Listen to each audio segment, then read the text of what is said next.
They say that men always want what they can't have. But what if that's not just a cliché, but a primal truth rooted in the architecture of the psyche itself? What if the moment you walk away, not in anger but in sovereignty, something ancient stirs in him, not just desire, but devotion, fear, awe, confusion? Because the woman who breaks away is not running. She is remembering. And men don't fall in love with a woman's compliance. They become haunted by her absence when it echoes with meaning. Carl Jung once wrote, "The meeting of two personalities is like the contact of two chemical substances. If there is any reaction, both are transformed." But here's the part most people miss. The transformation often begins when the contact ends. The moment she detaches, not out of revenge but rebirth, a deeper dance begins. She stops feeding the illusion, the pattern, the codependency. And he meets her for the first time in her absence. Her silence becomes the sound of his shadow calling. This is not a game. This is alchemy. Because a woman who breaks away with self-possession does not punish. She initiates. She becomes the mirror he was never ready to face. She no longer exists to soothe his ego.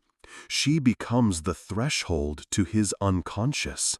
And in that moment, whether he knows it or not, she becomes unforgettable. Not because she left him, but because she met herself. Most women don't leave to be chased.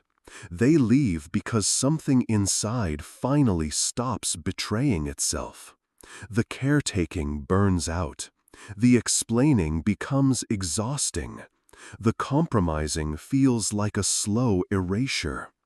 And in that moment, she doesn't just break up with him. She breaks up with the version of herself who believed that love meant disappearing. That is the real departure. And men, even the unaware ones, feel the tectonic shift. He starts to wonder why her silence feels louder than her presence, why her detachment stings more than her anger, why her absence doesn't feel like rejection, but revelation. Because on some level, he knows. He's not losing her. He's witnessing the loss of control, the unraveling of the fantasy that she would always orbit him. And in that unraveling, he starts to spiral, not into love, but into confrontation with himself. When a woman stops begging to be chosen, something paradoxical happens.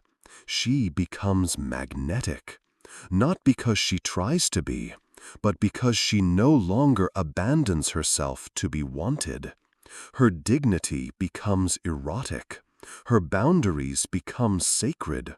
Her withdrawal becomes a rite of passage for both of them. And that's what most men don't expect. They think withdrawal is punishment, but it's prophecy. Because real power doesn't scream, it whispers. And when a woman walks away with softness instead of spite, with grace instead of games, her energy becomes unforgettable. She stops feeding the beast of codependent love. She stops playing therapist, mother, savior. She stops holding up his fragile identity. And suddenly, he is left with the ghost of his former self and the haunting image of the woman she has become.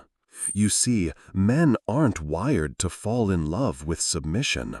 They may feel powerful around it, but they fall into obsession around mystery, around sovereignty, around the woman who no longer explains herself.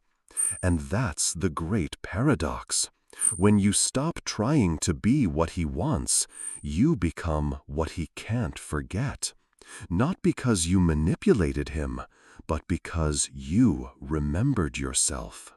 Jungian psychology tells us that every relationship is a projection, a mirror of unconscious material.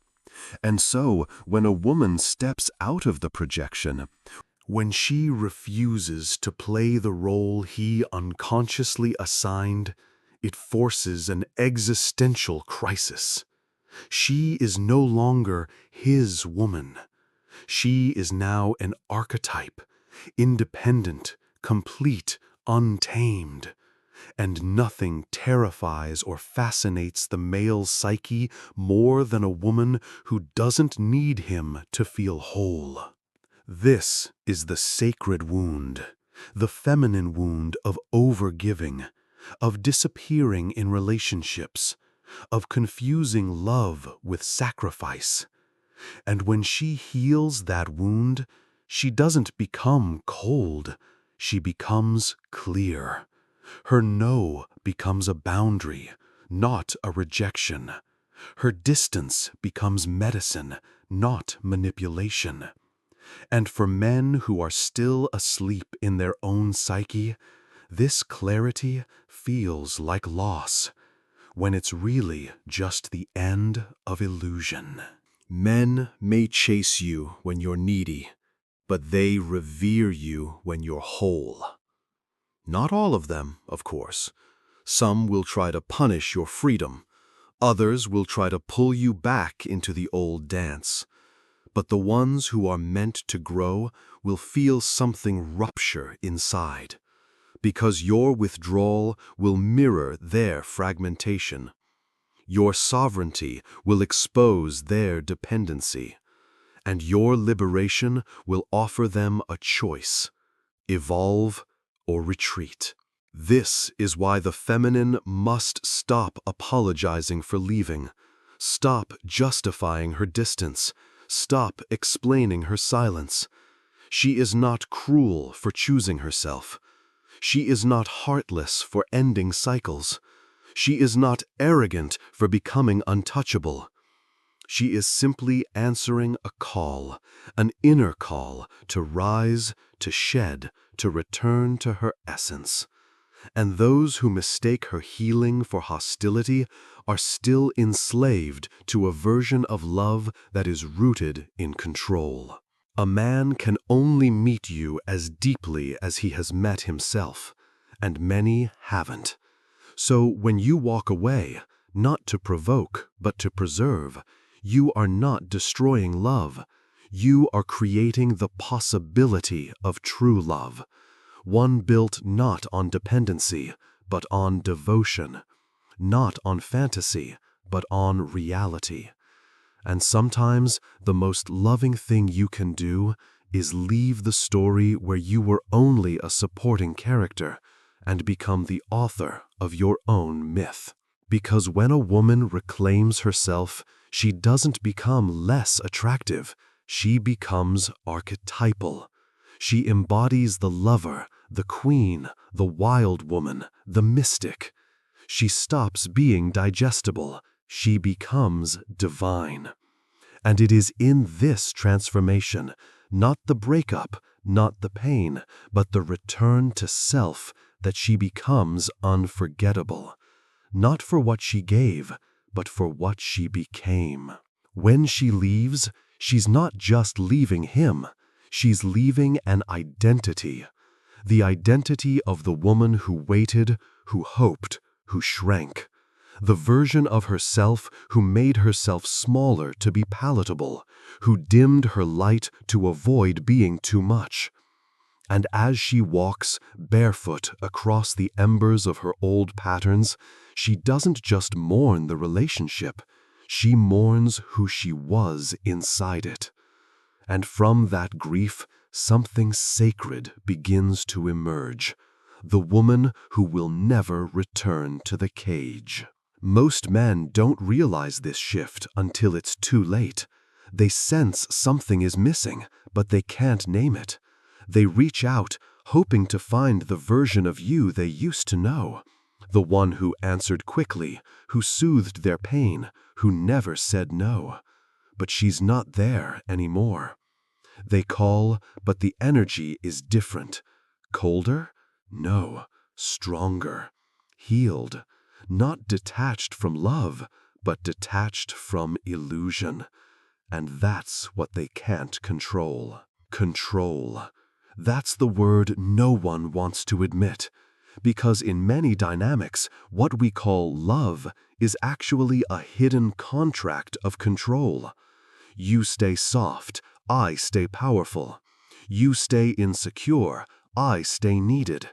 You stay small, I stay significant. And when a woman breaks that contract, not in anger, but in awakening, she threatens the entire ecosystem of the relationship, not to destroy it, but to birth something real. Because the woman who breaks away isn't abandoning love. She's abandoning the lie that love must be earned by self-abandonment. She is no longer available for the kind of connection that feeds on her depletion. She is no longer willing to confuse attention with affection. She is no longer mistaking possession for partnership. And in that clarity, she becomes radiant, not from the glow of validation, but from the fire of her own becoming. This is why he feels it in his chest, why he dreams about her, why he scrolls through old photos not to remember her, but to grasp at a timeline where he still had power. Because her departure is not just a romantic ending, it's an existential threat. It tells him, you never had her. You had her wound. And now that she's healing, she's not just gone. She's unreachable. Not out of cruelty, but out of completion. Jung spoke often about the anima, the inner feminine within every man. And when a woman leaves, she often awakens his anima, not through her presence, but her exit. She becomes the symbol of what he has not integrated. She represents the feeling he suppressed, the tenderness he disowned, the chaos he feared. Her freedom becomes a mirror to his imprisonment. Her wholeness a confrontation with his fragmentation. And so he either dismisses her as crazy, or longs for her obsessively. He either demonizes her, trying to reclaim control through blame, or romanticizes her, hoping to recreate what never truly existed. Because in truth, he never loved her soul. He loved the role she played in hiding him from himself. And now that she's no longer willing to play it, he doesn't know what to do with her image. So he worships it, or destroys it. But neither response touches her, because the woman who walks away in her power is not performing anymore. She doesn't need to be liked to feel real. She doesn't need to be desired to feel worthy. She doesn't need to be wanted to feel valid. She has rerouted herself into something far deeper than validation, identity. And identity, once reclaimed, becomes impermeable. Not arrogant, just anchored. This is why she seems different, why her energy is harder to access, why conversations with her feel less familiar. She's not cold, she's not distant, she's sovereign. She's no longer orbiting him, she's revolving around her own axis.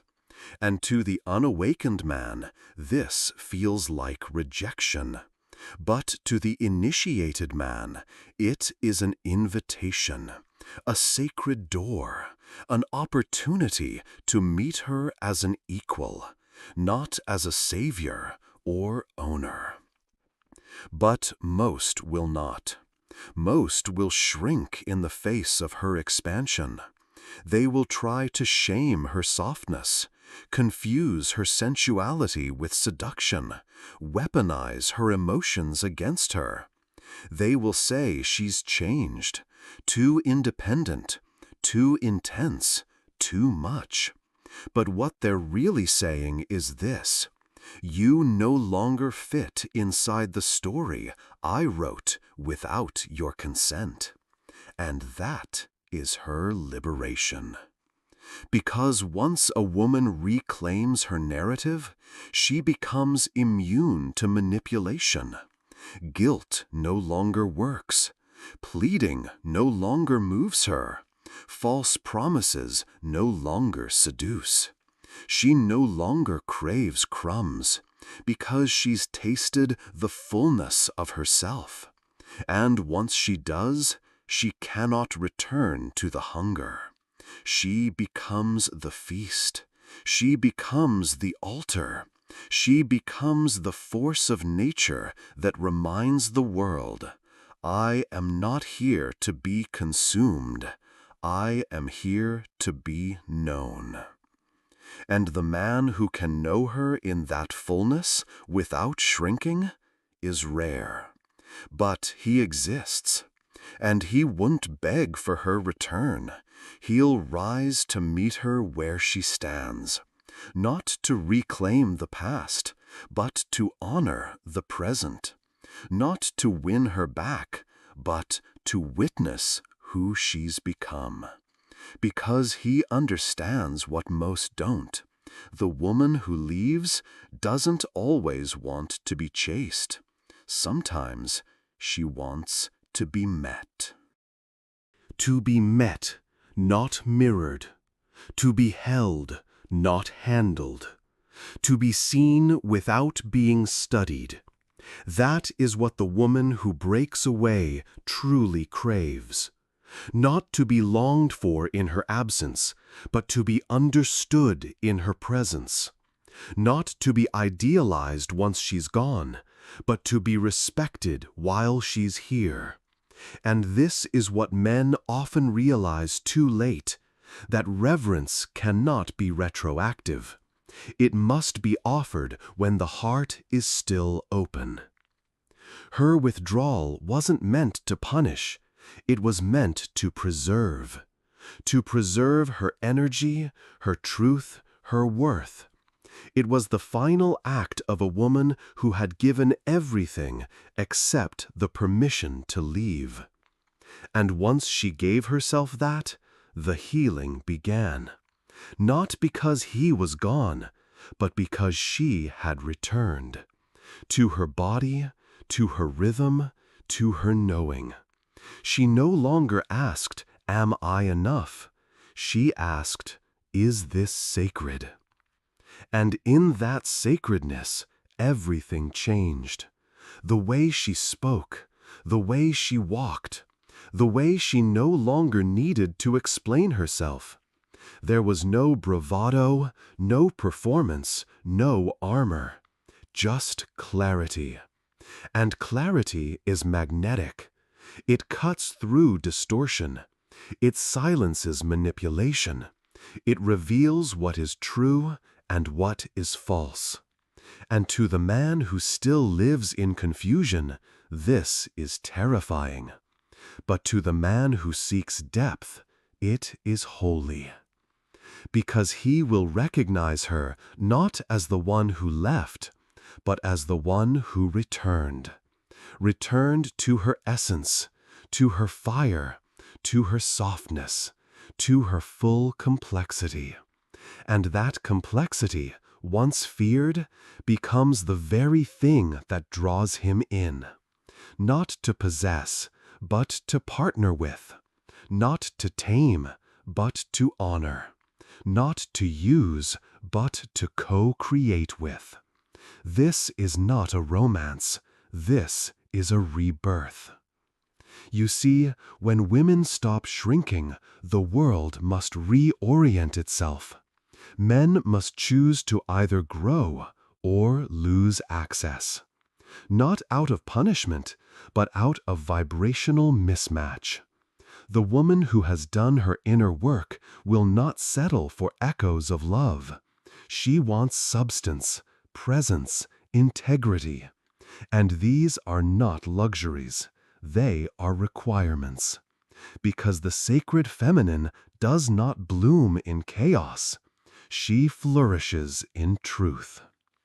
And truth is not always soft. Sometimes it looks like silence, like space, like no response, like disappearing without a dramatic exit, like watching from a distance as he finally realizes what she was offering all along. Because some men cannot hear your truth until you stop speaking it. They cannot value your love until they feel its absence. They cannot see your soul until you are no longer trying to show it. That is the paradox of the awakened feminine. She loves deeply, fiercely, wholly. But she will not stay where love becomes labor. She will not remain where softness becomes a strategy for survival. She will not bloom in soil that poisons her roots.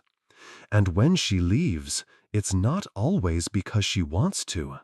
It's because she must. Because to stay would be to betray something sacred within. Carl Jung taught us that the unconscious always seeks integration, that what we repress eventually erupts. And for many women, this eruption comes as a quiet exit. Not a storm, but a stillness. Not a scream, but a severing. It is in that moment she integrates the parts of herself she once outsourced, her safety, her worth, her belonging. And in doing so, she becomes whole. Not healed, whole. Wholeness doesn't mean perfection. It means presence. It means she is no longer divided against herself, no longer making choices from fear, no longer shaping herself to avoid abandonment.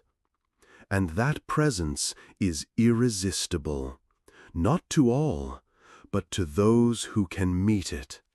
And that is the final liberation, not just leaving him, but leaving behind the self who feared being alone.